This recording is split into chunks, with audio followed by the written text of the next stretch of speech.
Tom Clark's 6M podcast is a Boink Studios production. And now, on with the show.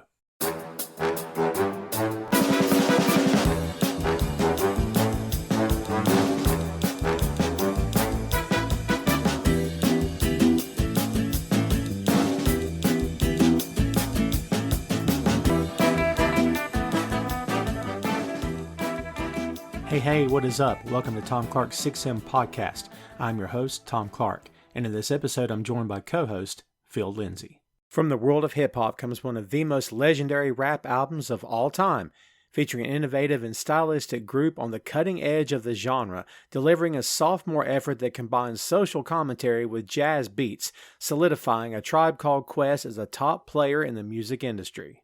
We're talking about The Low End Theory. The Low End Theory is the second studio album from A Tribe Called Quest and was released on Jive Records on September 24, 1991. It is the follow-up to their 1990 debut album, People's Instinctive Travels and the Paths of Rhythm. The album was primarily produced by group member Q-Tip, who eventually became the face of the band. Group members Phife Dawg and Ali Shaheed Muhammad were also heavily featured on the album, while Jarobi White, who appeared on the group's debut record, left Tribe before the second album was recorded. Sessions for the Low End Theory took place at Battery Studios in Manhattan from 1990 to 1991. The effort was a major departure from the group's first album and featured a heavy jazz vibe with hip-hop lyrics. This jazz infusion set the project apart from every other album in the genre at the time, and the group is credited with being the first to use such a unique combination of styles on the same record. Much of the texture of the songs themselves came from Q-Tip, who layered multiple drum sounds on the same track. Legendary double bassist Ron Carter was brought in for the sessions as the group wanted his sound on the record. Low End Theory served as a coming out party of sorts for Phife Dawg, who grabbed the spotlight and earned respect for his work on tracks such as Buggin' Out, which featured him at the forefront. The Low End Theory was a hit with critics and fans alike upon its release. The record was certified platinum and was later hailed by many as one of the most important hip-hop albums of all time. The record continues to receive such praise years after its release from publications such as Rolling Stone magazine, who consistently include it in best of lists. The album has also served as an inspiration for other artists who consider it a landmark record. Thanks to its unique sound and innovative production, The Low End Theory remains one of the most influential hip-hop albums ever recorded. It continues to entertain and inspire fans all over the world and has taken its place as one of the top rap records ever made. And that's the lowdown on the Low End Theory. When it comes to music, sometimes the assumption out there is that it's hard to come up with anything original. It's kind of like the idea of movies these days. Like, how many times have you seen an original movie, an original idea, an original scene, an original plot device? Basically, everything's just kind of rehashed. Everything's just sort of adapted, rewritten, retold in many different ways. To me, in my opinion, music is like that as well. And then there's moments, what we could call watershed moments in music where things change. I would say that the rise of Guns N' Roses was a change to a large degree in the way things happened in the music industry in terms of what flavors there were, what bands people were gravitating toward. Nirvana, obviously a huge example. The advent of grunge, hair metal becoming a thing of the past. The stilettos and the makeup and the big hair going away and going to more, for lack of a better term, grungy, sort of working class rock and roll. Things change. But again, original ideas, original concepts, something new, something exciting, something fresh. It just doesn't happen that often. So much so that you could probably list on one page of a countdown true watershed moments in the music industry. What we're talking about here today, for my money, is one of those moments. And coincidentally enough, this album came out in the same year as Nirvana's Nevermind, which, Phil, I don't know if you realize the age of this thing going into this show, but wow, I had no idea it had been this long since this album. But The Low End Theory by A Tribe Called Quest is one of those albums that for me not only stands a test of time, but again, it's watershed, a landmark, one of those things that defines the act, defines the band from that point on. It's just their second album. How important is this album overall, do you think, not just for hip hop, but for the music industry, especially considering the year it came out, the long lasting reach and long lasting effect it has. What do you think so what makes this album so important? I think this album came at a time, like right at the height of kind of like not the backpacker movement, like, but at the high at like right at the beginning of the native tongues movement, and you had so many influential things that Q-Tip was doing with music, whether that be sampling things that other guys weren't doing, like jazz music, and just because before that we've seen other groups, but I don't think we had seen a group hit like this in hip hop before that. And of course, I'm speaking after the fact and just looking back on it because I wasn't into rap as hard at that time when they came out. But my big brother was, and he was the person that kind of introduced me to Tribe. Mm. But I think from what I understand, I think the reason that they were so impactful is because they changed the sound of hip hop in a lot of ways. I mean, dude, nothing really sounded like them before them, and nothing's really sound like them after. I mean, you could say that there were some acts inspired by them, and there most definitely were. But you said it. The key word here is jazz. And for anybody that's a jazz fan, I mean, I am. I love John Coltrane, Miles Davis, Charlie Parker. I mean, a lot of those guys are just, I could put on Miles Davis and listen to it for hours, and I have. It's just, there's something about that music that just, it's such artistry. It's so complex. And sometimes the melody's so simple, but yet it strikes a chord with me personally for whatever reason. But that's a lot of this album. And again, it feels different. Even the samples on this album don't feel the same.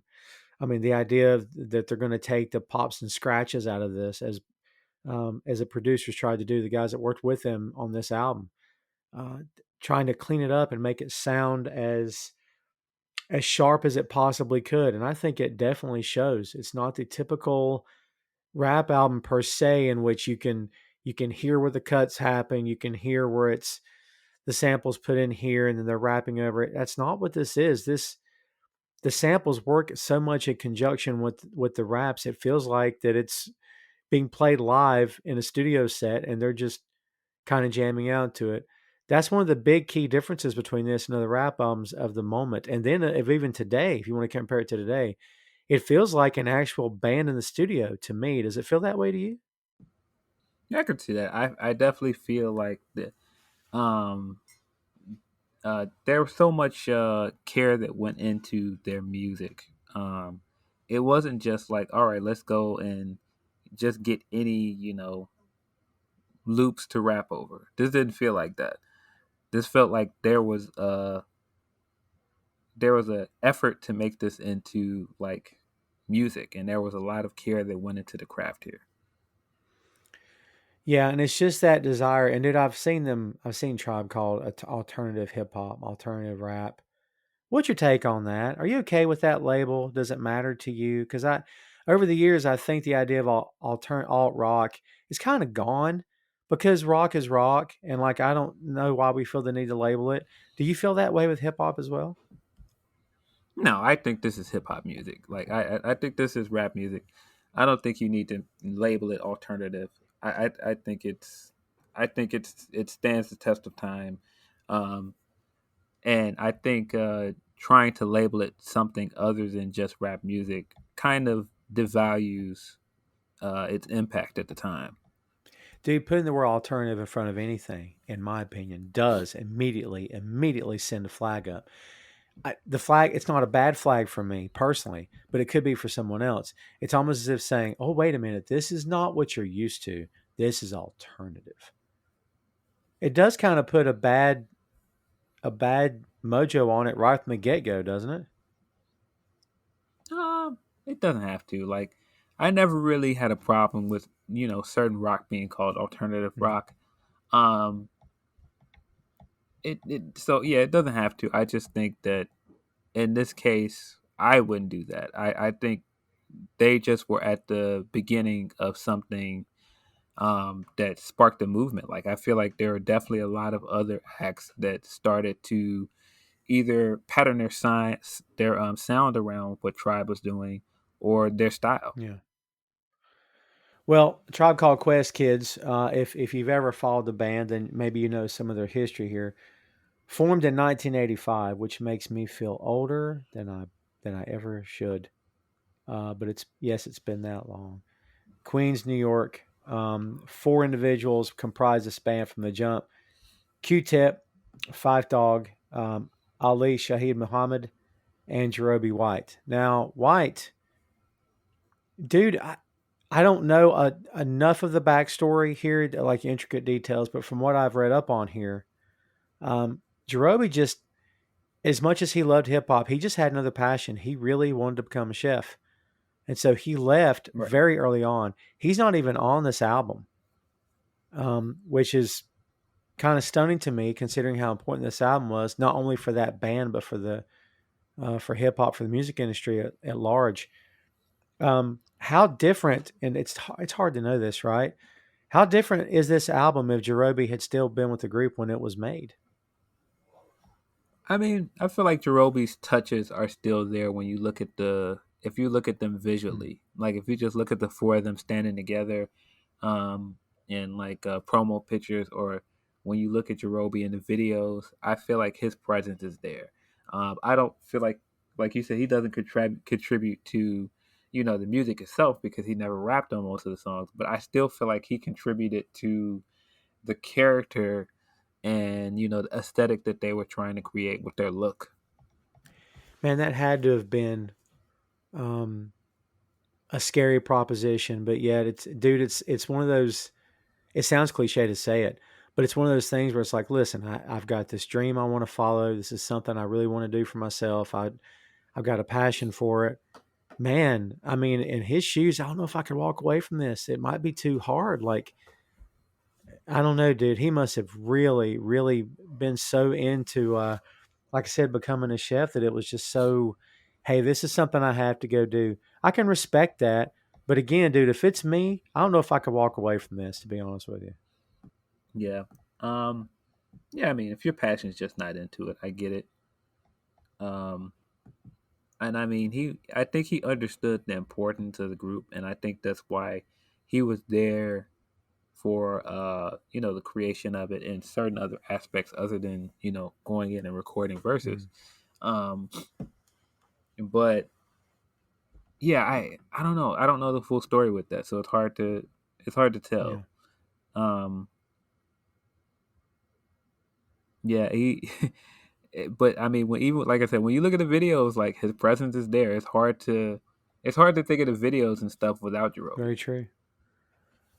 What about Ali Shaheed Muhammad? Does he get enough props for being the DJ here? Does he get the credit he earned and that he deserves? Because you hear Jam Master Jay, obviously Jay's a legend, and there's other popular DJs through the years that do get recognition. Do you think Ali gets what he deserves after all this time?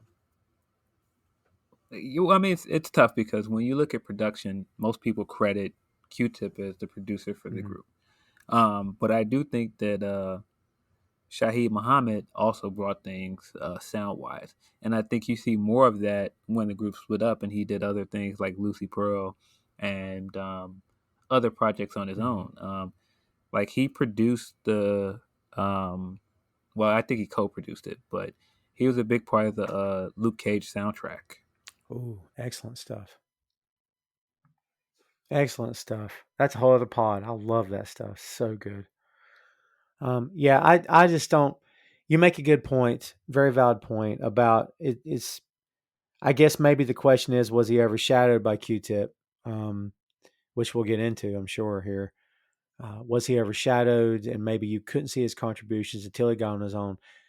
That's a good point, man. I've never thought about it that way, but I think that's entirely possible. Um, Five Dog. Now we're talking about the top two guys of this band now, Five Dog and Q-Tip. And a lot of the stuff you go back and watch old clips and whatnot, Muhammad's kind of in the corner. He's very stoic. He's sort of laid back. He's kind of taking everything in. Q-Tip and Dog are either having words, or Q-Tip is making his point, or Dog is, and it's back and forth and back and forth. And Muhammad just kind of seems like he's, hey man, I'm just here. I'm just listening. And he was kind of, I don't know, is it fair to say that he was thrown into the middle of all that back and forth? It definitely seems like it. When you watch the documentary, I kind of feel bad for him because he's just kind of in the middle when a lot of the stuff that was going on and they had their falling outs. Yeah, I checked out that documentary, and it was nothing that I had heard of it here and there, but I'd never committed to it. And then when you mention it on the road to this, I did go out of my way to watch it. The thing was actually directed by Michael Rappaport, and it's Beats Rhymes. What is it? Beat Rhymes and Life. Um, Beats Rhymes and Life: The Travels of a Tribe Called Quest. Michael Rappaport, who all by himself can be a very controversial voice in this country in pop culture, um, was a massive fan of Tribe, and really this was kind of his love letter to them. It went south because Q-Tip supposedly was not happy with the cut and said that there were things that the band was asking for, either I guess to not be included or to be included, and he didn't listen. But when I watched Five Dogs memorial service, I think it was at the Apollo Theater, and Rappaport couldn't barely get his words out. He was choked up, and he was so honored to be there, and he was very respectful to the family, to the friends, the fans, and just comes across as a very, very real, sincere person.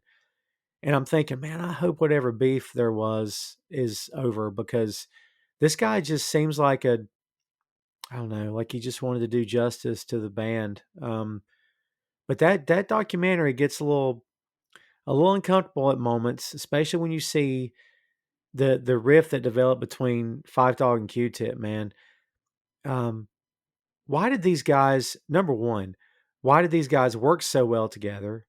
And is it the same things that allowed them to work so well together? Was it the same things that sort of caused the divide between them? Were they their own worst enemies when it came to working together, you think?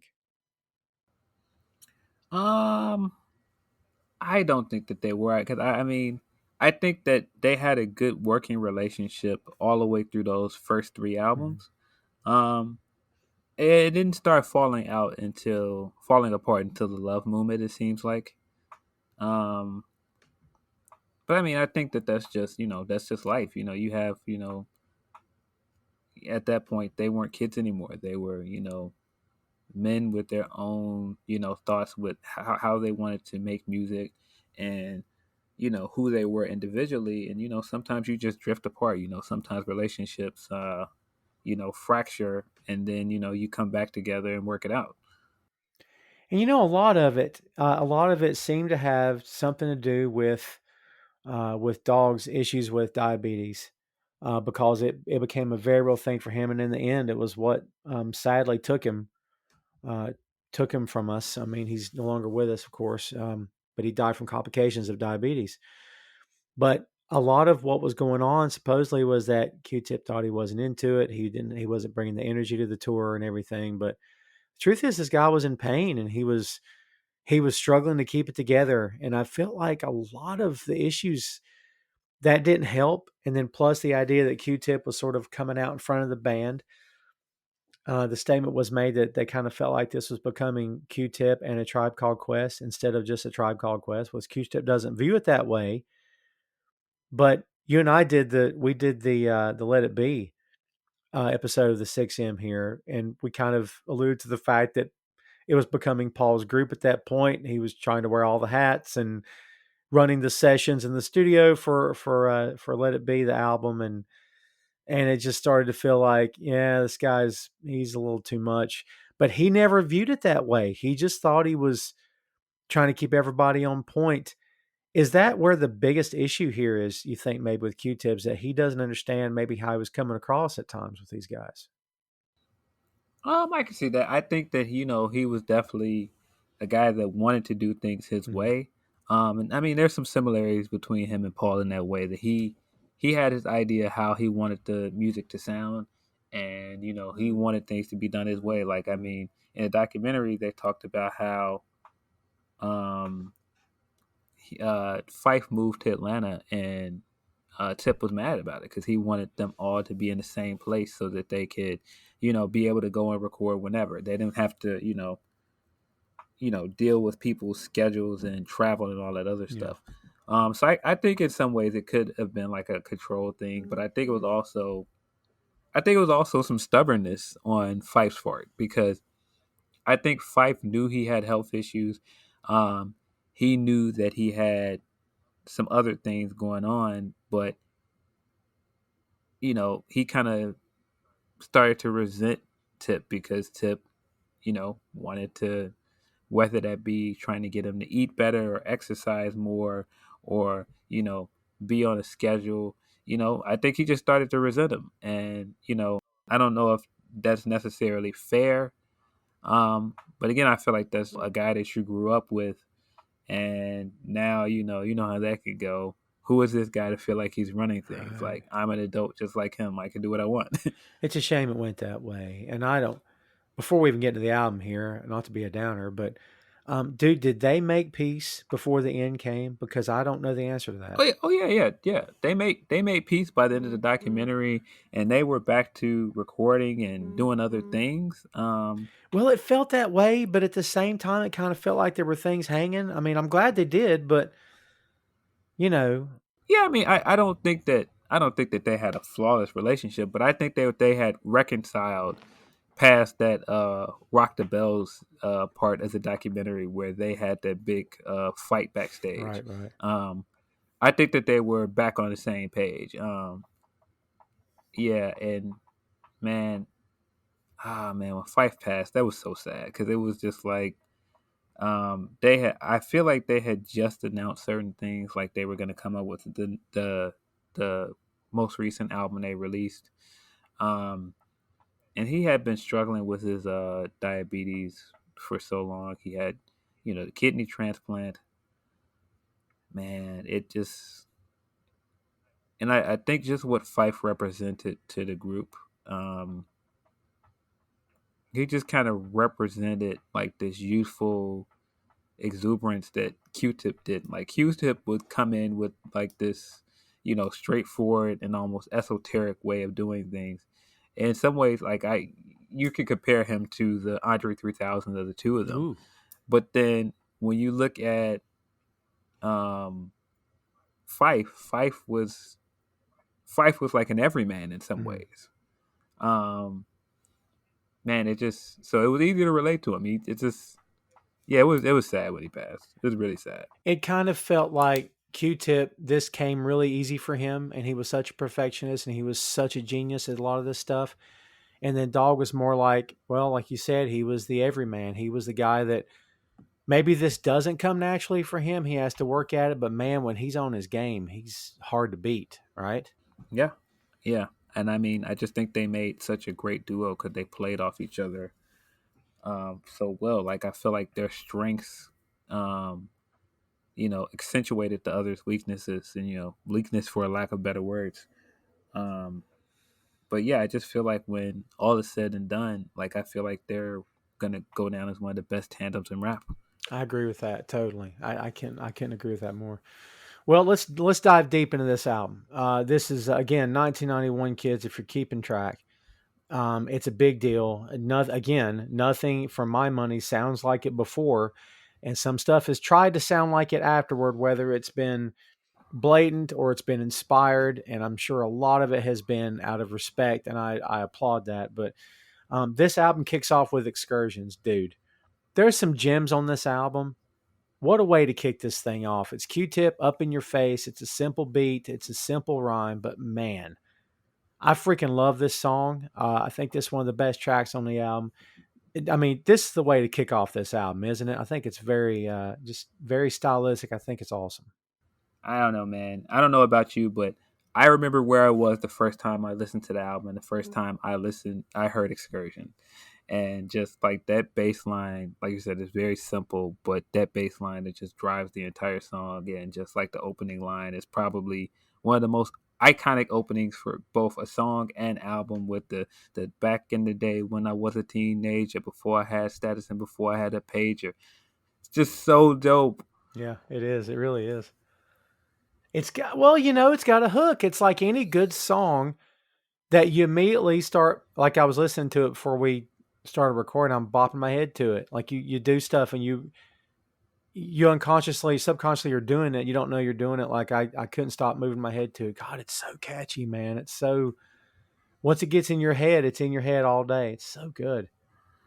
Um, we got to give credit where credit's due, man, because there was some serious work on this album. Because there was a guy that played the double bass. He was like um, one of those guys that's considered like one of the best of all time. He's got like 2 Grammys in jazz. But the sound of the double bass, man, this jazz, that again, it's a jazz infused thing that goes throughout this whole album. To me, this sets the tone. This song sets the tone for the whole album. It kind of lets you know this is who we are. This is where we're coming at you from. This is not your typical hip hop album. We don't know what you expected, but we're going to give you the way we roll. We're not going to carbon copy anybody else. We're not going to give you what you're used to. I mean, if you were interested but weren't sold on them, this song sells you on them and makes you want to listen. This is the way to kick off the album, right?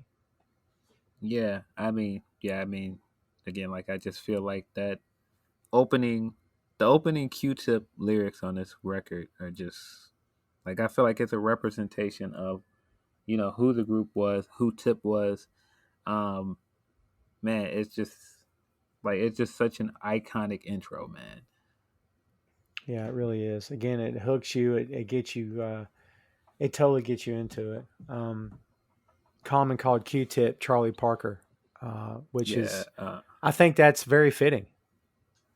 yeah. I mean, man, I mean, it's not. It's kind of like a manifesto in some ways. Like Mm. his first opening lines of it, and before it cuts into the main beat, and it just has like the bass riff over it, and you get his first lines, and then he ends it with the if you got the money, quest is for the booking. Like it, like I just feel like that's Tribe. Like when I think Tribe, I think Excursion. That's good stuff, man. Yeah, what a great rhyme. And it's not even my favorite song on the album, but man, I do like it a lot. It's still not my favorite song on here. Um, it's hard to believe you could even try to top this, especially with the second song. But dude, the second song is bugging out. And Five Dog says that he was on his way to the studio. I think he said he was on the subway or whatever it was. And when he went to the studio and he records this, and he had just off the top of his head, he was thinking about on the way there, and just does like the majority of the song, and then walks out, and the crew's looking at him like, "Well, where did that come from?" Like they were just taken aback by how good it was. Dude, this is like his coming out party for me personally, for this band, to show just how good he is. Like the way this song hits, that rhythm, that bass loop that's in this, dude. To me, this is more infectious than Excursions, and to me, it's like, when this song gets in my head, forget it. That loop is in my head the entire day. Yeah, I feel like that's another one where this is like iconic for them. Like just the video for Bugging Out, um, like you said, the bass throughout this one, and of course like the Fife verse. Like this is like the quintessential Fife verse. In some ways, I feel like this verse put Fife on the map. Because I mean, just in his opening line for this, the microphone check 1 2, what is this? Man, come on, It's just, like breaking the fourth wall, isn't it? man, yeah. I mean, yeah, watching that video back and just at that time and the way they covered it in the documentary, and just watching other artists like in amazement of Fife because of this verse and what it did for Fife. Um, but I feel like that was very intentional to give us Excursion, where Excursion, although it has the Fife verse on it, Excursion is kind of a Q-Tip song. Like you can tell, Yeah, yeah. like that's kind of him, stamping his presence on the album.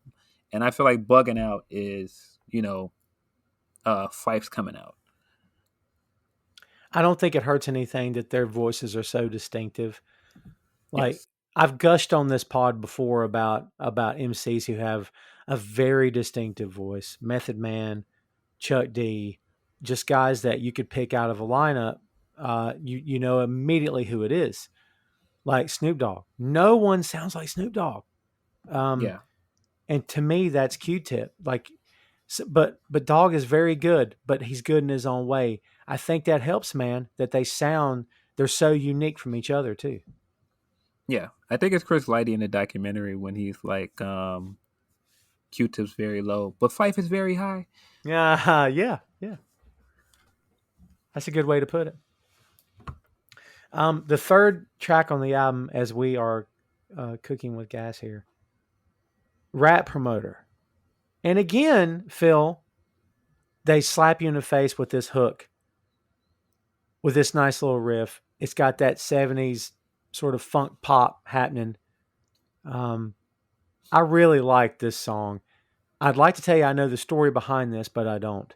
Um, but it does sound like he's getting to a point in this. I mean, this sounds like one of the, I don't want to call it a message rap because that sounds lame, but it sounds like he's telling a story here. What do you think of Rap Promoter?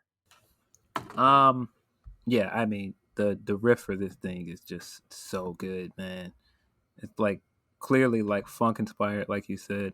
Um, I've never quite picked up what is the story behind this song, but I just really like it. Um, Again, I feel like this is another like Q-Tip showcase.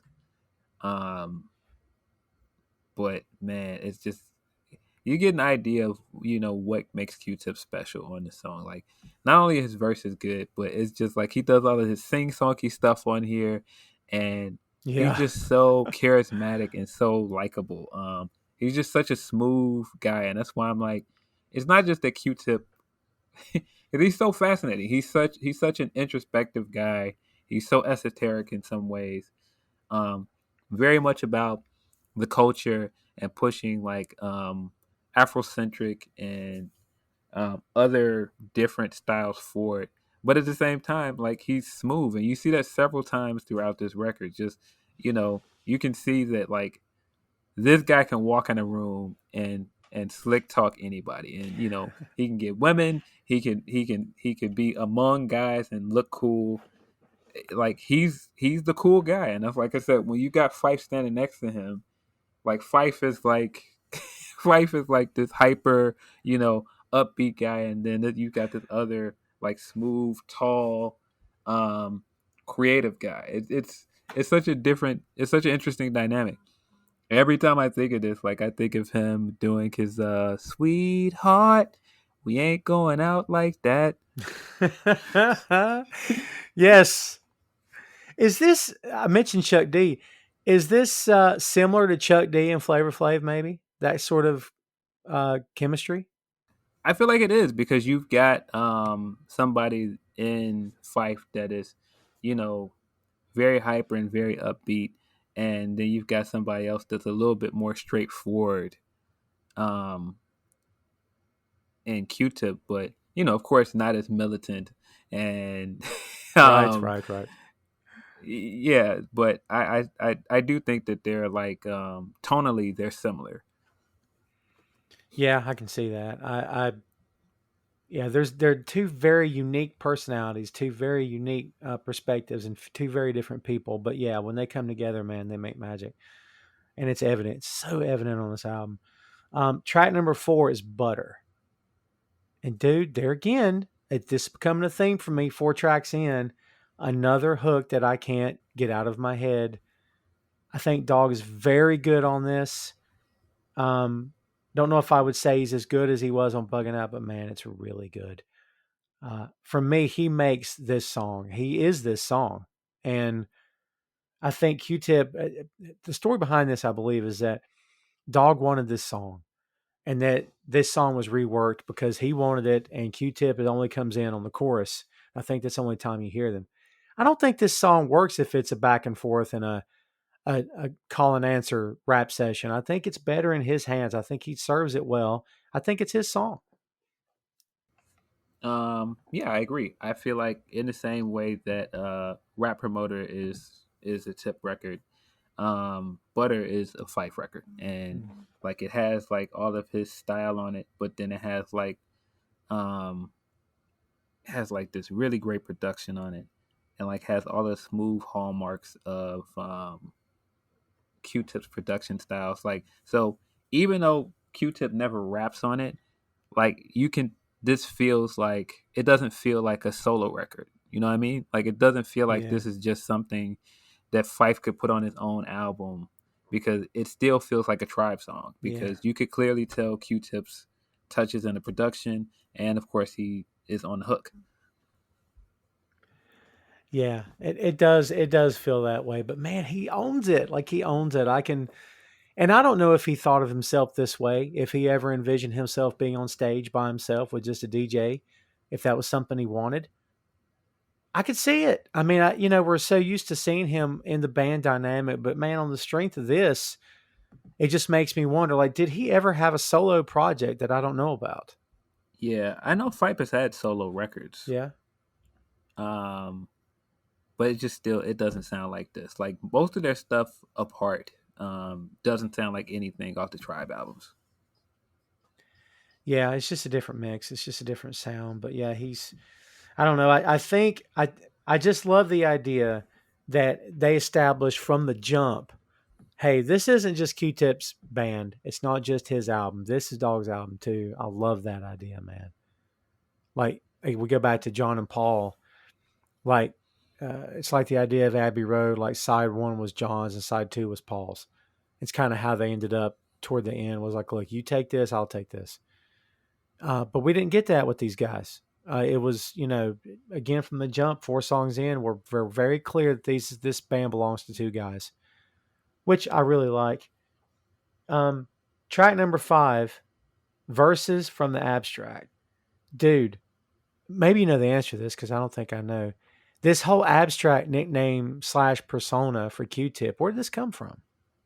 I don't know where it came from, but I know that like Q-Tip, the abstract. Like I feel like that's something that he has gone back to several times in his career. Whether it's just calling himself the abstract or the abstract poet. Mm-hmm. Um, but I feel like it fits because he's such a unconventional rapper, and I feel like that that is on full display in this song. Like his flow, the flow he uses in this is very unconventional. Um, I mean, even a sample he picked for this, the jazz sample. I mean, you didn't hear a lot of guys doing this at that time, and I mean, even the way that he raps on this thing, where I feel like he's telling a story, but he often does this thing where it just seems like it's whatever is on his mind at the moment. It doesn't feel like it's necessarily like a planned story. It just feels like he got in there and rapped whatever's on his mind at the moment. Oh, it's so good. Such a good song.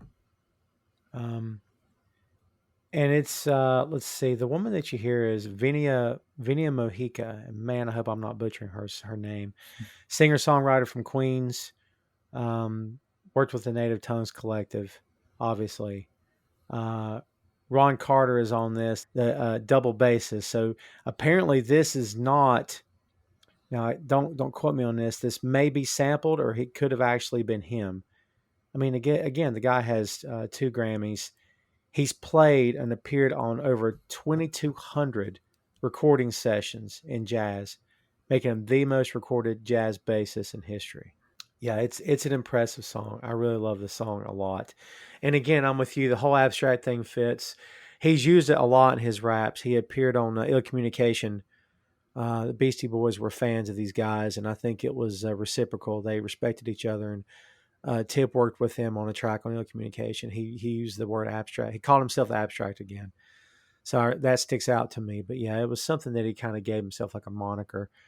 Um, this is a very laid back, like party atmosphere kind of rap. It's not like in your face, and it's not head banging or dancing, but it's like slow, like I don't want to say slow dancing, but you get it. It's sort of laid back. This to me is where Q-Tip is in his element. This groove, this rhythm, it kind of feels like when you go faster. I'm not saying that it doesn't work, but it's not his style. I think this is his style of song right here. Yeah, I mean, this is definitely his pocket. Yeah, but I mean, even so, like just the way that he flows over this thing is just, um, man, it's just so unconventional. I mean, that's the word that just keeps coming to mind. I keep trying to think of a better word to describe it, but unconventional is the best way to describe it. Um, but yeah, I feel like the reason why when we spoke about earlier just how impactful Tribe is, I feel like it's because of songs like this where, he pushed the boundaries of what was hip hop music, and you know, changed it from the sound that it originated from and pushed it into a different sound, and created a new audience in some ways. Yeah, I mean, it's with a voice like this, how are you turning anyone off? And how are you, there's a reason why punk rock plays to a very specific audience. You couldn't put on a punk rock song, even the hottest punk rock band, you couldn't put that on to a mainstream audience because a lot of them are going to turn it off. It plays to a very particular audience. But you get certain other bands, guys like Tribe, just don't, they just, I don't know how you turn this off. I don't understand. You would have to hate hip hop, I guess. But man, this album is so good. And I mean, I'm biased. I'm in the pocket for it, as you said with Q-Tip on that song.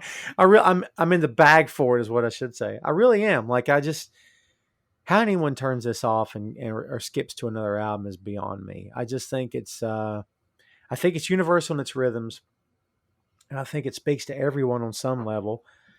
I don't know. That's one of those. We're going to wrap it up. Tidbits I should say for the end, but man, that's just how I feel.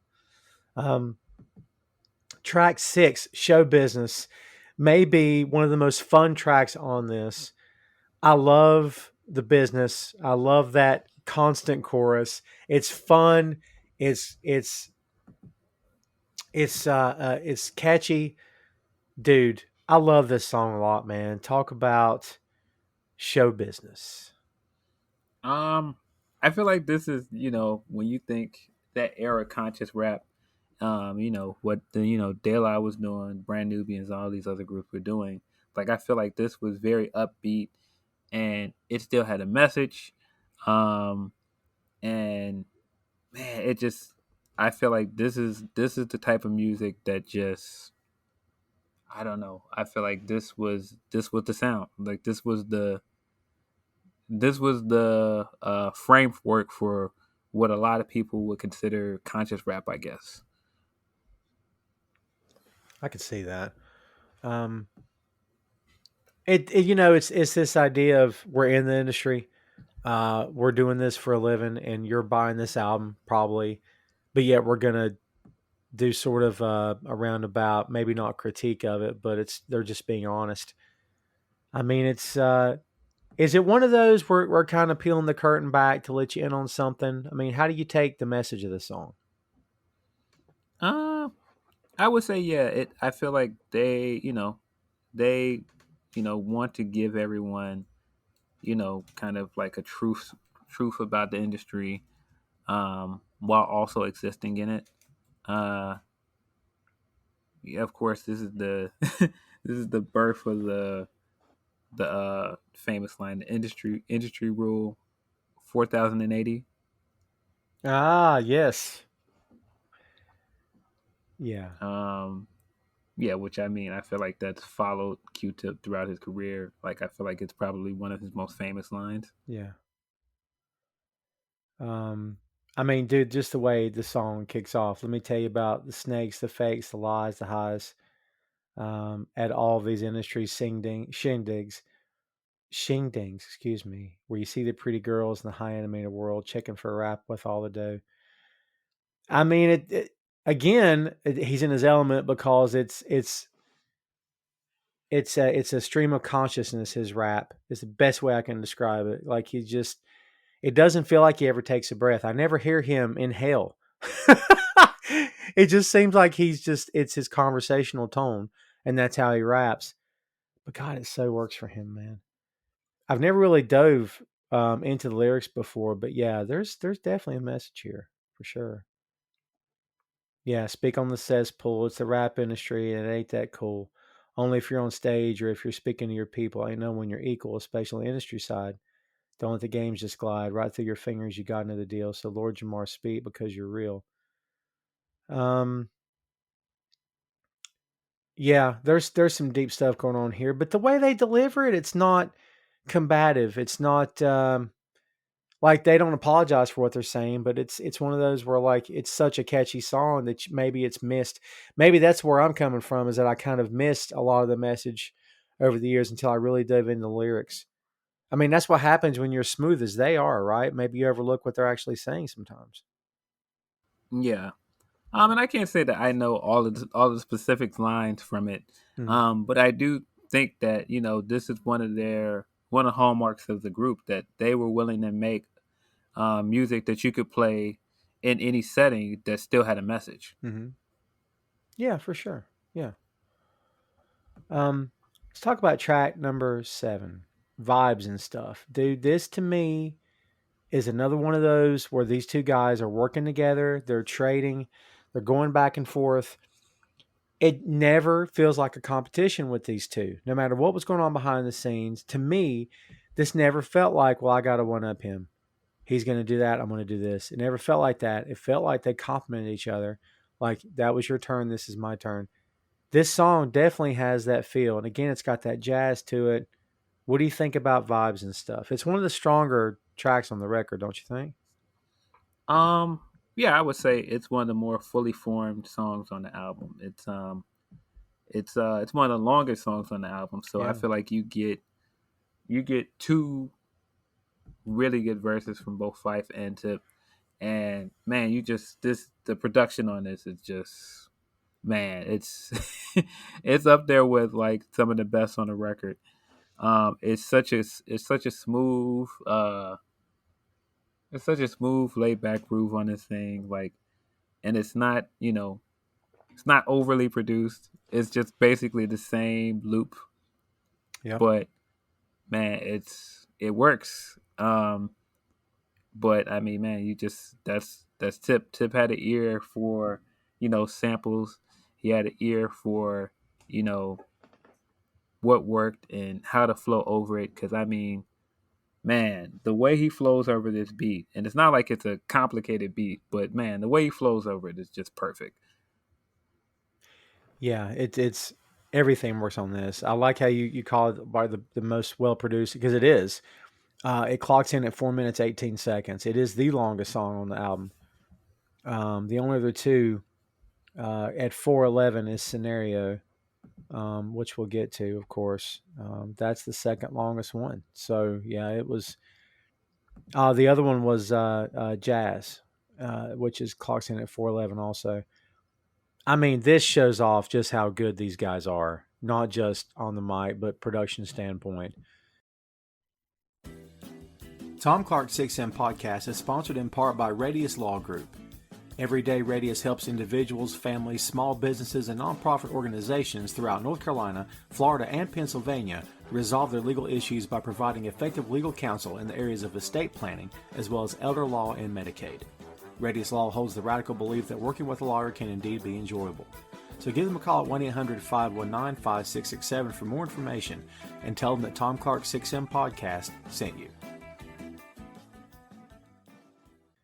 It also feels like one of those songs that Q-Tip maybe went back and revisited maybe 500 times and kept trying to make as absolutely perfect as he possibly could. Nothing wrong with that. But there's stories of, he would go too far and like the record company would like say, give me the album. Is that what they said in the doc, was give me the Yes, record? give me the record. I kind of get that with vibes and stuff. I can kind of hear maybe this was revisited a whole bunch because he was looking for that sound. Dude, again, I know I go back to Paul, but it's this idea of I've got something in my head and I have to get it out. Same thing happened with Riders on the Storm by the Doors. They had to actually, I'm sure Jim Morrison probably got drunk, but if for no other reason, they couldn't get it recorded. because it never worked and it wasn't working. They could do it in a live show, but they couldn't record it. So they like turned lights down, lit candles, try to get and then they got it, but it took forever because it's like, I got this in my head. I know how it sounds. I can't get it out. I can't make it. I can kind of see where this argument comes from. Like, Tip knows this is how it's supposed to sound. I know I can make it better. You can hear what I'm getting to if you'll just give me a chance to fix it. That's the curse of being a genius, I guess, isn't it? Yeah, for sure. Track number 8. By the title of this, you may not know what you're in for, kids. This song is called "Infamous Date Rape." So, what do you make of this track? What's your take on this? What do you think? Oh man, I can't believe I got this wrong, but I think I did his sing songy. Um, Sweetheart, we're not gonna go out like that. I think that I think I said that was over uh verses from the abstract, and it's actually from this record because um his whole point is that no means no. That's essentially what he's saying in the song. Yeah. Um, and so him saying the sweetheart, we ain't going out like that.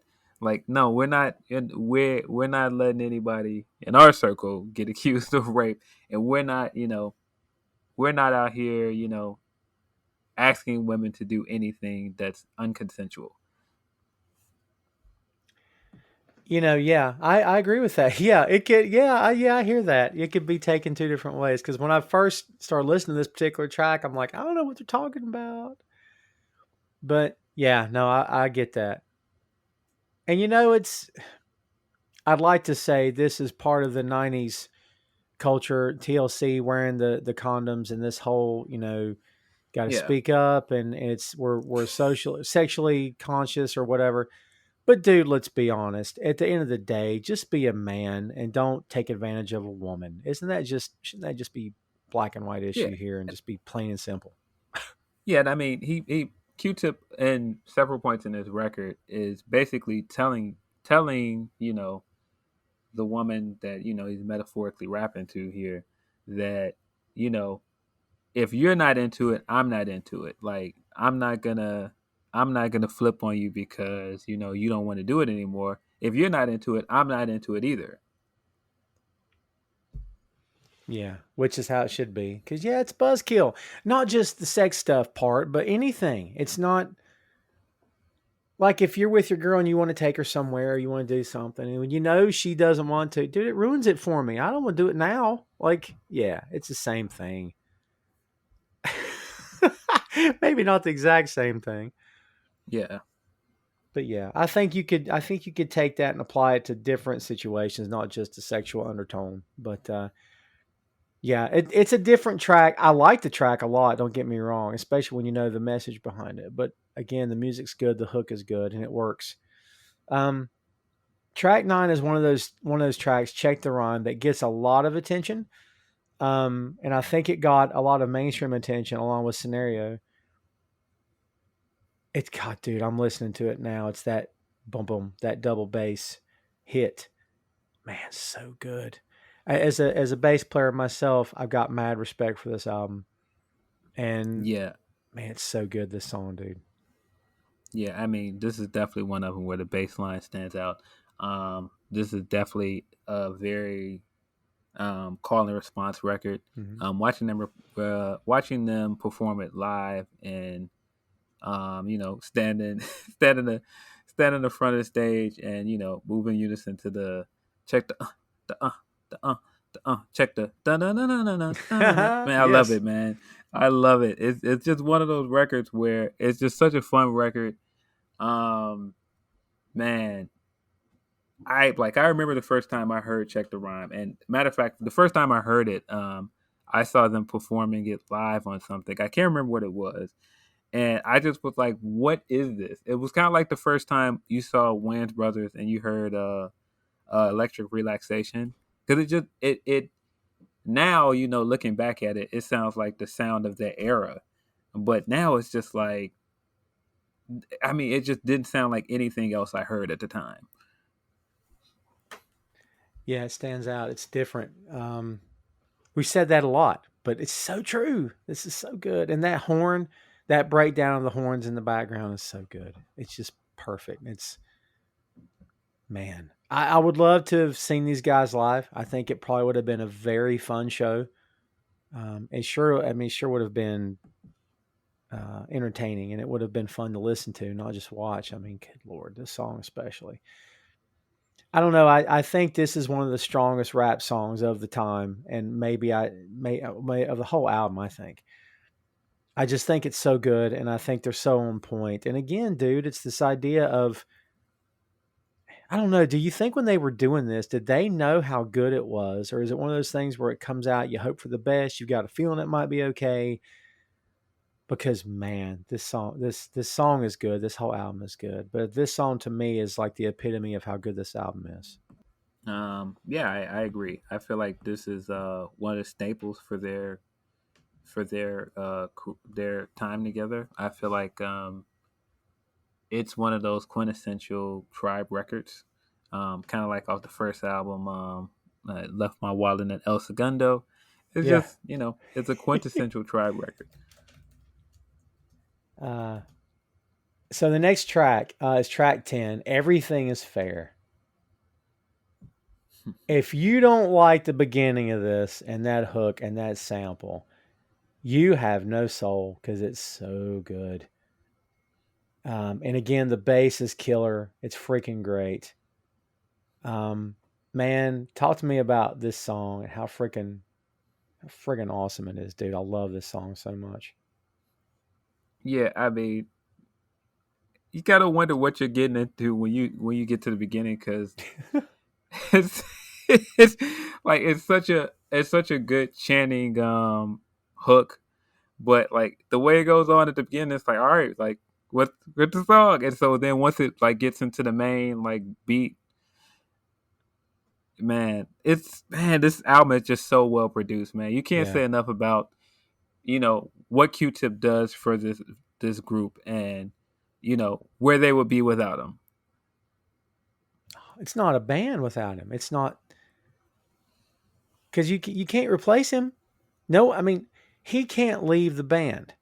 I mean, you didn't want to see Dog. You don't want to see a falling out anyway. But if he leaves, it's over. Like, because God, this is going to sound like it is all about him. I don't mean it to, but dude, he's the backbone of this. He's the guy that's the mad genius making this stuff work. I mean, I don't know. You got to give props where it's due. I mean, this is from 76's Let's Take It to the People by Funkadelic.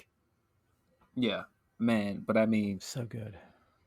production wise, it's so good. And then Q-Tip's verse at the beginning, you know, I've said before just how well he flows over these beats, and just how, percussive in nature, the cadence of his voice is over some of these beats. It just almost sounds like another instrument. Mm-hmm. And to me, I feel like that's what makes Tribe's music so good. Like it goes beyond just like, us hearing some guys, talking over beats. Cause I feel like that is, people that don't like rap, older people, or people that think rap isn't music, they're always like, oh, it's just some production and guys, talking over beats. Like, I feel like Q-Tip understood, the right pockets to get into on these records over his own beats that, moved, moved the needle, and, changed the boundaries of what is and isn't music. And plus, his voice complements the sample, and the sample complements his voice. Yeah, exactly. I feel like, man, he always picks the right pocket on his flows and these things. Like, I Yeah. never feel like, he comes in and he clashes with the beat, or he clashes with, the tempo of these things. He's always on point. Yeah. God, he's so good. I'm listening to it. Actually, I'm listening to the next track. I'm on track 11 now, kids. Jazz. It's also We've Got Jazz. Man. At this point, they're just showing off from a Yeah, production man. standpoint. Holy God, dude, it's phenomenal, this song. We got the jazz. We got, and correct me if I'm wrong. The video for We Got the Jazz. Bugging Out is the song at the end of the video, right? I think so. Yeah. Um, but yeah, just man, the fact that you could have two drastically different songs like Bugging Out and Jazz on this album, and they don't feel out of place. Um, and I mean, I feel like a part of what makes this album so good is that um, there's so many different styles on this song. I mean, there's so many different sounds and so many different approaches to sampling jazz on this album, but it all feels cohesive. Yeah. Yeah. It feels like a, and I mean, this album, this album has been referred to by some people as the Sergeant Pepper of hip hop, that it's everything flows together. One song leads to the next song, whether they meant it to or not. Because like Pepper wasn't engineered that way. John claimed till the end that was just a collection of songs. It wasn't supposed to be an ongoing theme of one song leads to the songs have anything to do with each other. It's just that they wore the band uniforms and called themselves Sergeant Pepper, so everybody assumed that's what it was. So I don't know if Tribe meant for all this to transition one song to the next. This feels like a concert. This whole album feels like a concert that you're going to, you know? Yeah, I could definitely feel like it definitely uh feels like a concert or like open mic night or something like that. Yeah. Like you're just sitting in like a hole in a wall listening to good music.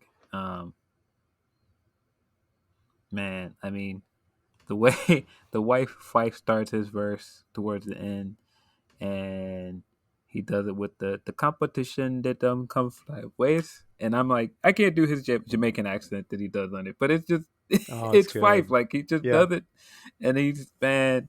I feel like he just added so much character wise to this group. Like it wouldn't have worked if you had two guys um that had similar tones or similar personalities. Like Mm. I feel like he brought such a different dynamic. Every time he came on a record with Tip, their tandem worked because they were just so drastically different in some ways.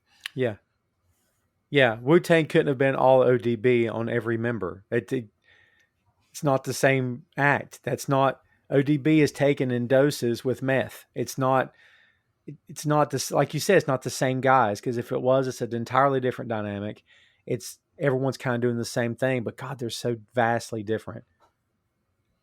And Yeah, the good news is that Dog got his credit.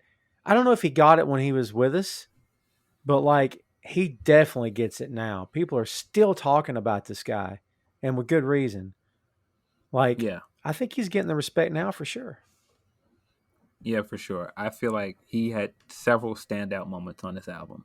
Um, as opposed to their first album, where I felt like they were more of a collective on that album. Yeah. I feel like this album, Fife definitely showed his range. It makes you wonder. Looking back on it now, I don't know the answer to this because I don't know if he said this, but I wonder how much of this did he feel like he was having to compete for the mic on this album, because he felt like, was this maybe the beginning of Tip kind of stepping out? Did that come Midnight Marauders? What did that happen later? Do you know what I mean? Like, was this maybe the beginning of I need to assert myself and put myself in here? Because we see he did that earlier on the album, where it was he kind of had to sort of put himself forefront. I wonder how much of that was that he felt the need that he had to do that kind of stuff. It's hard to tell. I do think that he came into this album, looking to assert himself and show just how good he was as an MC. Mm-hmm. And, I feel like he, of course, succeeded. But I don't know. I don't know if he saw it as a competition with Tip. It's interesting because I feel like this record, and there's a few other songs on this album where Q-Tip does a lot of shout outs. He does a lot of shout outs to other um, similar rap groups to them coming up at the time that had like Yeah. the same. I don't want to call it Backpacker because Backpacker wasn't. It wasn't a thing back then. I don't think they were calling backpack rap that back then. Um, but like other guys, they were doing the same kind of conscious rap. Yeah, and they were something else I like about this band that they were in a genre that has been known to be combative. The whole I'm better than that guy. I'm better than he is. He can't hold a candle to me. And then it gets extreme with the hardcore gangsta stuff where weapons get involved and it gets deadly. But like this whole I'm the best MC, no one can touch me. You didn't get a lot of that with these guys because they were inclusive. They partner with other acts. The whole native tongues idea. It's like let's work along, let's get together, let's make music, let's make music for the sake of music. Like to me, that's musicianship. It's not let's take shots at each other in the press, let's take shots at each other in diss tracks. I mean, there's something to be said for these guys lifting each other up instead of pulling each other down, don't you think? Yeah, for sure. Yeah, I think that there was something about um, them being a beacon for other similar acts at the time. And I feel like that's another part of why this album was so impactful, other than the fact that it was just good music.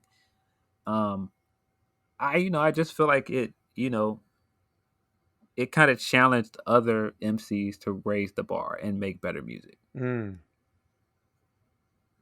that's good. That's always good in the music industry, whether it's rap or metal or whatever. If it challenges the next guy, that's a good thing. I agree with that. The next track number 12, is Sky Pager. And to me, this is another example of, like you said, the call and response, the back and forth, the give and go.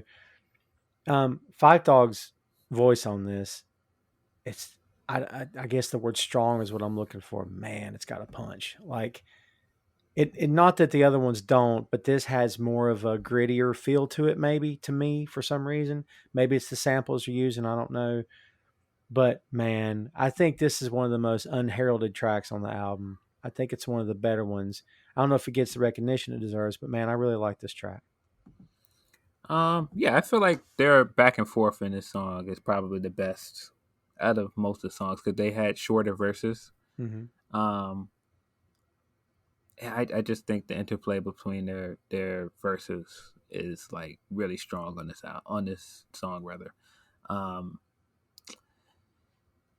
I won't sit here and say that it's probably one of my favorite songs on the record because it Mm-hmm. does kind of if you don't listen to the album all the time, it is one of those that kind of gets lost in the Yeah, shuffle. yeah, I agree. Um, but it's still a great track. We're talking about there are no real misses on this album. Like there's not a really bad song on this album.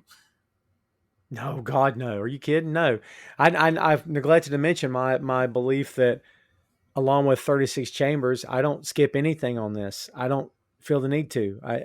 This is not a we're going to skip this song kind of album to me. I love every song on this album. It's like I've listened to this album all the way through, like on a long car trip or something. And as soon as it hits the last tune, I go back to the first track and let it play over again. It's just good. I just love it. Um, we are to my favorite song. What is my favorite song on this freaking album? Which is crazy to say because there's so many hits on here, but they're in and out quick in 2 minutes 29 seconds on this. I love this song so much. It's fun. It's got a quirky little hook to it. It's kind of playful. Dude, I freaking love this song. It's, again, once it gets in my head, it's in my head forever. This is my personal favorite song on this album. What do you think about what? Yeah, it's a fun record, man. I think it's just the sound of the sample he uses, Yeah. and just the fact that he's every bar is a question. It just sounds like he is it just sounds like he's on a game show. It sounds like we're watching we're watching Q-Tip on a game show answering questions and hitting the buzzer over and over again. I don't know Yes. why I think that every time I hear it. It's Jeopardy. It's Celebrity Jeopardy. That's what it Yeah. Yes. is. Man, I said earlier he was showing off as a producer. He's showing off as a rapper on this one, dude. This is straight up showing off because this is not an overproduced song. Yeah, I feel like this is a very, you know, stripped down production wise, and I feel like the focus is his like endless seemingly verse on this thing. Like he pauses in between, but like this is just Q-Tip just going on because there's no real chorus to this. It's No. just him, going on like a steady bar for bar throughout this thing. Yeah.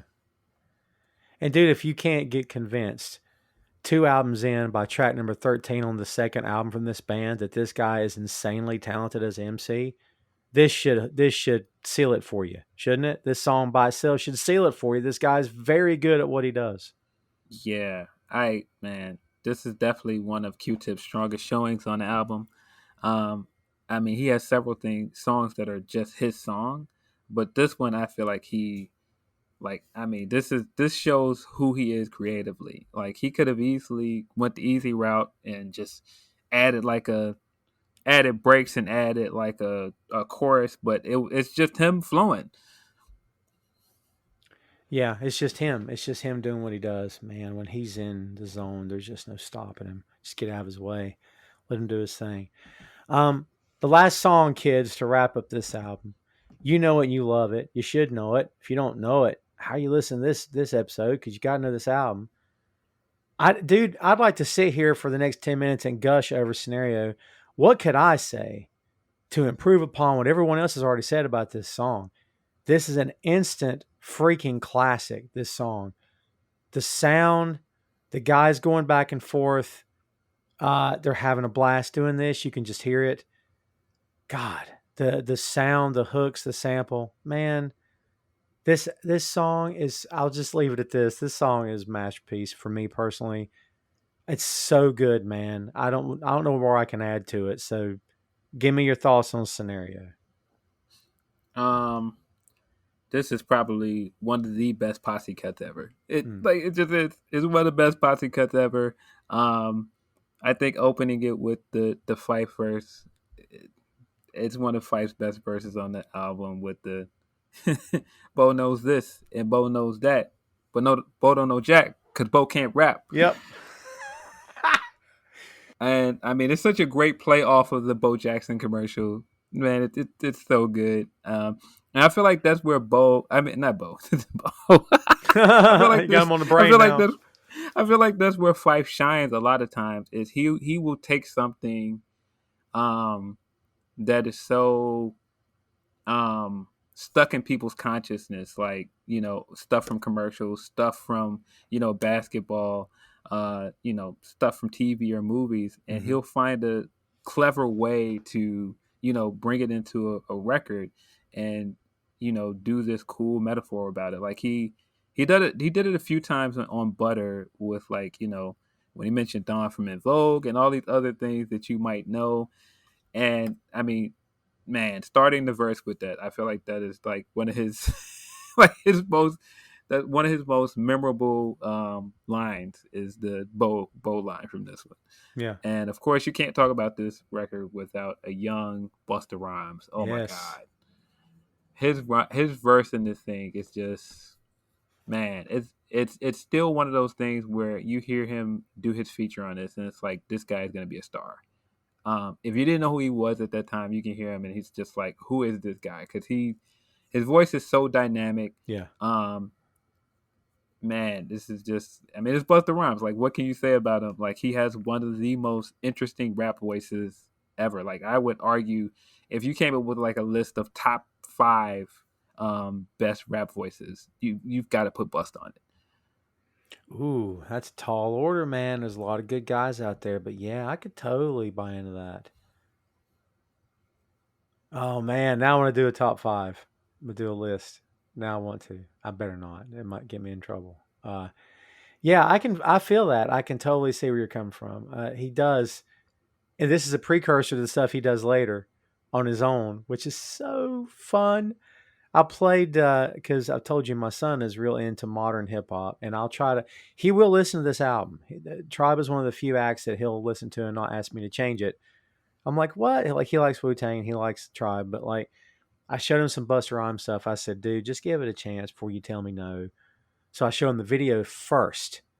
about Busta being way up in your face in the cam and being just ridiculous and silly. And he loved that. He thought that was pretty cool. So that's what got him to where he'd give it a chance. But dude, his personality, he's one of those guys where his personality comes out in his voice. Like if Busta were to be in a bad mood, you could totally get it. You could totally hear it because when he's in his groove, you can hear how much fun he's having. And I think you're right. That shows through in this. And I'll tell you this, and for my money, this is Dog's song way up until Q-Tip takes a turn. And it almost feels like this could have just been Dog's song until Tip and Busta come in. Cause like he's owning it. He's so good. I don't know if he gets enough credit for this particular rap on this song, but man, Yeah. he references Joe Namath. He's got all these different references, like you said before. I think he owns this song until everybody else comes in on him. Yeah, he's got the Arsenio Hall reference on it as well. Yes. He's dead. I do think that this is probably one of one of Fife's better verses on this album. Yeah. But I mean, that's why it's such a great posse cut, because nobody has a bad verse on this record. The Tip verse is good, but man, the Buster's feature on this, I mean, the iconic, rah rah like a dungeon dragon, which we've heard in other rap songs later. Mm-hmm. That's here. I mean, man, and I mean there are other standout Busta Rhymes features on Tribe Called Quest albums, but like this is like the one that started it all. I mean, you don't get Oh My God and all the stuff off of Midnight Marauders without this one. Right. Yeah, you're totally right. You're right. Yeah, it's good. They give North Carolina a shout out, so I gotta reference that hometown guy here. They shout out Compton, of course. Yeah, it's. I'm looking over the lyrics now. Man, it's so good, so good. It's just to me, this is one of those, and I don't know how long it took, but I swear this feels like one of those. Let's all go in the studio in front of one mic. We've all got our headsets on, headphones on, and let's just knock this out. Now, for all I know, this took 6 months for one song. I don't know, but it feels like it was spontaneous, man. That's what it has the feeling like that to me. Yeah, it definitely nails that feel of all of them standing around in a circle and doing the cipher. Yeah. But that's why it just works so well as a posse cut, man. Man, there are many great posse cuts in hip hop, but I feel like Scenario is among some of the best. Yeah, so good. Scooby Doo. You can throw Scooby Doo in here too. Come on, shut up. So good. Everything just fits. But when you're good, you can rap anything and make it fit and still make it a work of art. I mean, I think that's what they're doing here. I think you're right. I don't know if this song gets enough credit for in terms of this is Bus's introduction. And sort of getting him over as a star, at least making people look at him in those terms. Again, we've spent 10 minutes on it, but we didn't have to because this song sort of speaks for itself. It's so freaking good. I wanted to throw this at you. We've kind of covered the idea of this became Tip's group. Some people would argue it's Tip's group from the beginning. I don't know how I feel about that. I think it kind of became, maybe he had the right people in his ear who were telling him, hey, you're kind of the man here. I don't know if that's what happened or if it was just his feeling that he had or whatever. But dude, you look at his solo stuff after Tribe, and Vibrant Thing is a great song. I freaking love that song. It's so I just I just talked about Big Brother about this before. Yes. I was not a big fan of Vibrant Thing. Are you serious? Really? Why? I don't know what it was about Vibrant Thing. It just was such a sound of that time period, man. And this is before I was introduced to Tribe. So I didn't, believe it or not, when I first heard Vibrant Thing, I didn't know who Q-Tip was. I didn't know anything about Tribe. This was, if I remember right, Vibrant Thing came out in '99. I had just graduated from grammar school. This was like my first year of high school. And so I remember when I heard Vibrant Thing for the first time, I was just like, I don't get it. Like, I just didn't get it at the time. The Hype Williams video with like the black and white, it sounded very much like all of the Puff stuff at the time. And by Ooh. Puff I mean Puff Daddy. Oh yeah. And it just felt like Q-Tip was chasing a sound at that time. And that's not what I think Q-Tip now when I think of like the rest of his career, like whatever the Tribe stuff, the songs he produced for Nas, the songs he's produced for other people, like this very much Vibrant thing felt like him trying to chase a club record. And so I think when I first heard it, and even more when I learned more about Tribe, I was like, how did he get to Vibrant thing after he did things like the Tribe records? And that's not to say I hate Vibrant thing, but it's such a weird part of his career for me. All right, I do love the song. I'm a sucker for a good hook. I can't help it. When you hit me with the idea of, hey, relate it to Tribe and how did he get from point A to point B, I can totally see your point. But that was my follow up to my comment about I love the song. Is that when I watched the video, she's half naked, and the camera's way up on her. She's got this brother. Her skirt is so short. If she bends over, nothing's left to imagination. And that's where my disbelief came in, because if I just heard the song and never saw the video, I maybe would not have pieced together your point. But now I do, and I did when I saw the video, because I'm like, this is Q-Tip now. We're doing this. Yeah, like how? Like you said, how do we go from jazzy, respected, getting standing ovation to this? Like what? Yeah, and that's not to say that the music he was making was terrible, because Right. Vibrant Thing is actually a good song. When I think Vibrant Thing, I don't know if you've ever seen the video of him performing Vibrant Thing. And like right around the time Prince passed away, there were all these videos going around of Prince like coming out in the middle of people's performances and just randomly playing along. That's And awesome.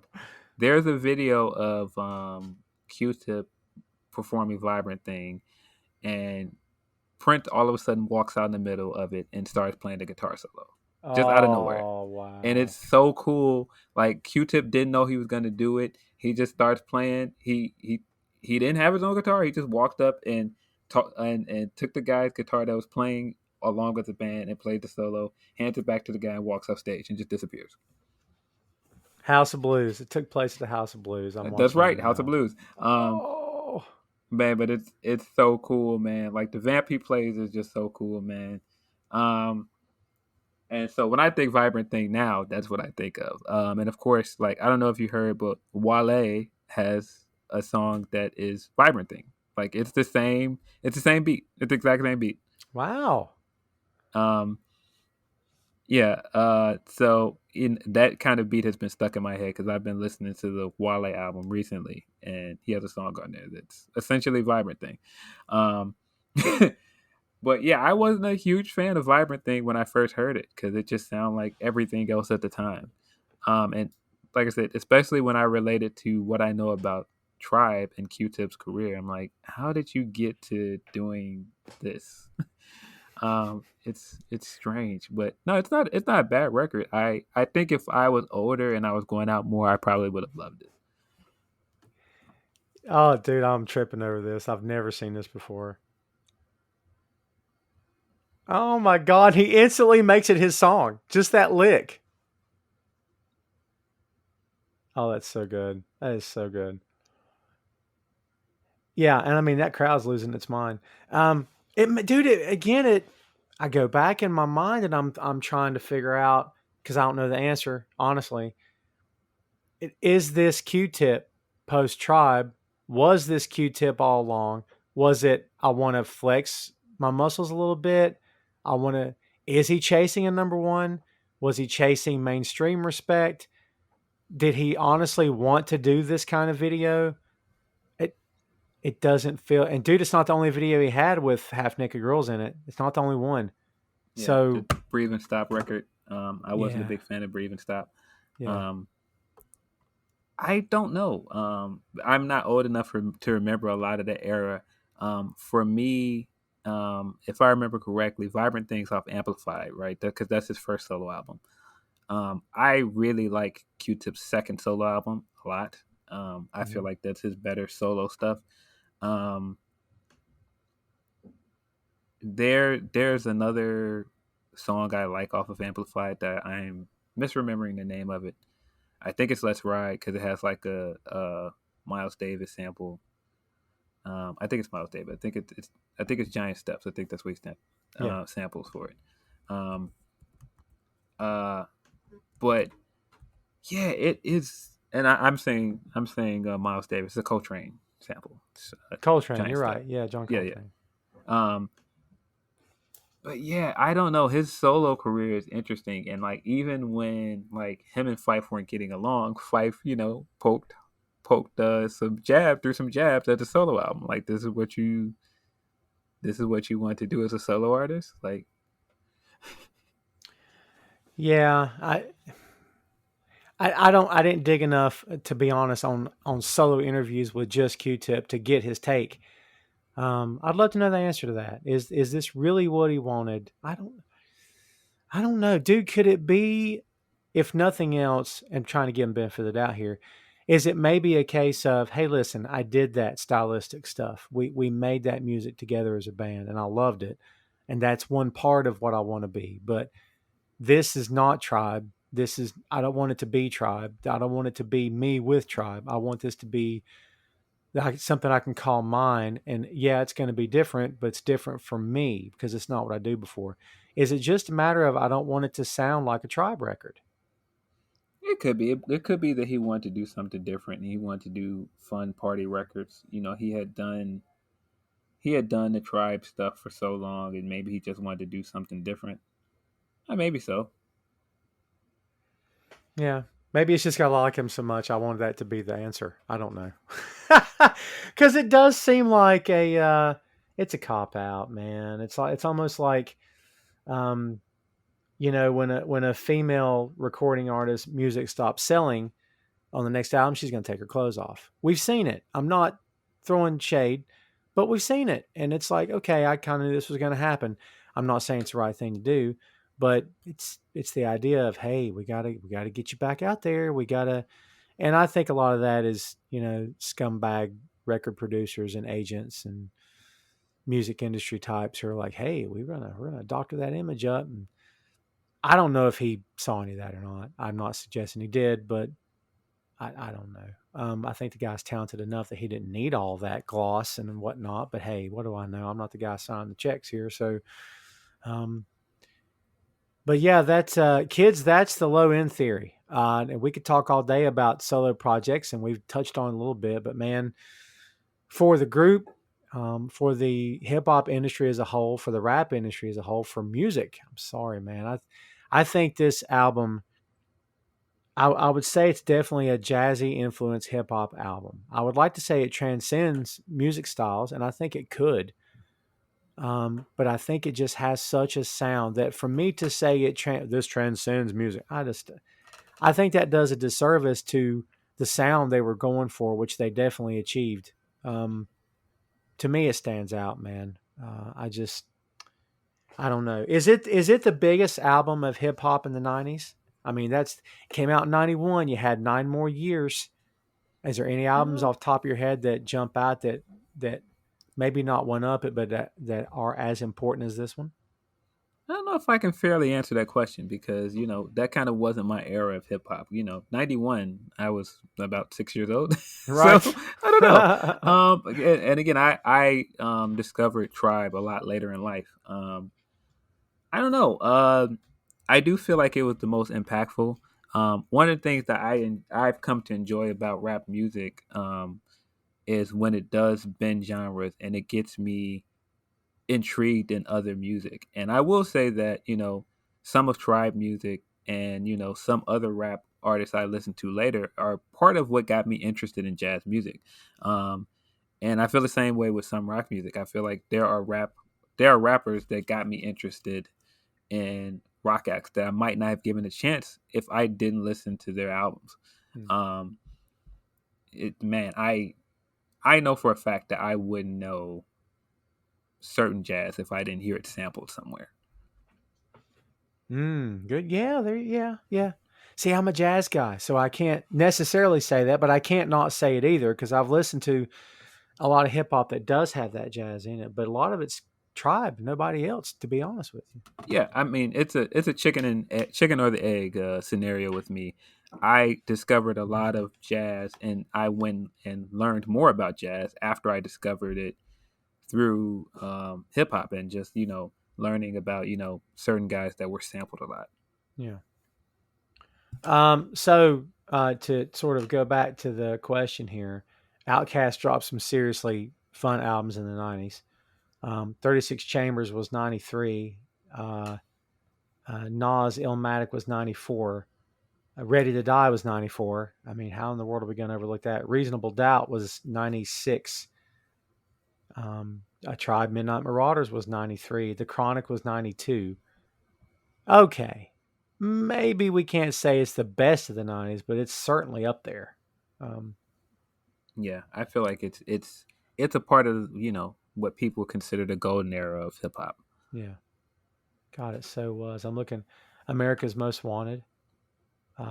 Pete Rock and CL Smooth. We didn't mention Pete Rock through this whole show, and he was a major factor for these guys. I mean, they were. He was an icon to them, and he should be. The guy was so good, man. The Roots, De La Soul. Yeah. Yeah. A lot of good stuff in here, man. Well, let's see. DMX. Good Lord. How we forget X, man? 90s. 98. So there you go. All right, Phil. So that's it for us on this particular episode. So before we take this thing home, let's get your final word on the low end theory. Man, I discovered Tribe later in life.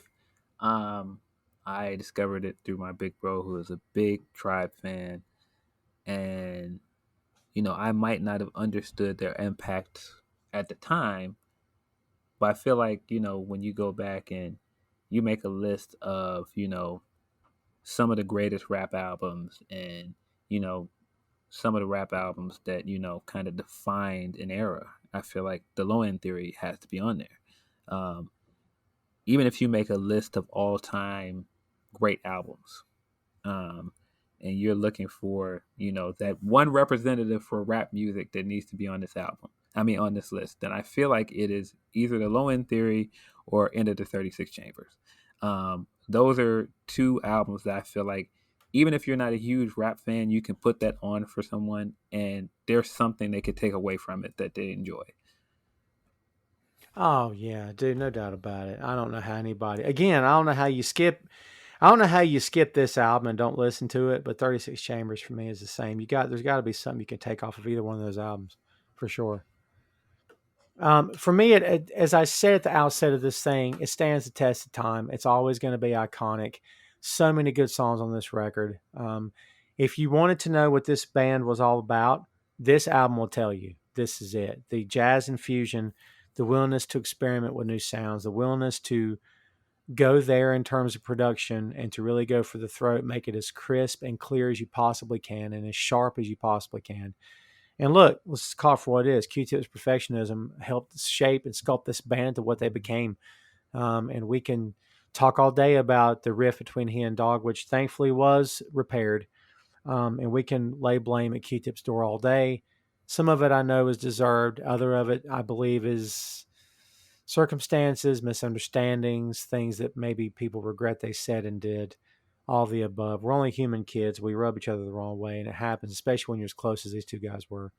But again, if you want to know everything you want to know about Tribe Called Quest, for my money, is from every song on this album combined. That is the story of this band. It's so good, so inventive, so ingenious. If you've not listened to it in a while, for God's sake, go listen to it. If you've never listened to it, feel free after this pod to go listen to it and then come back and listen to the show again and tell us if you agree with our takes. And that is the low end theory. Hey, thanks for listening to the show. Check out our social media on Twitter, Facebook, and Instagram at 6M Podcast. We'll see you next time.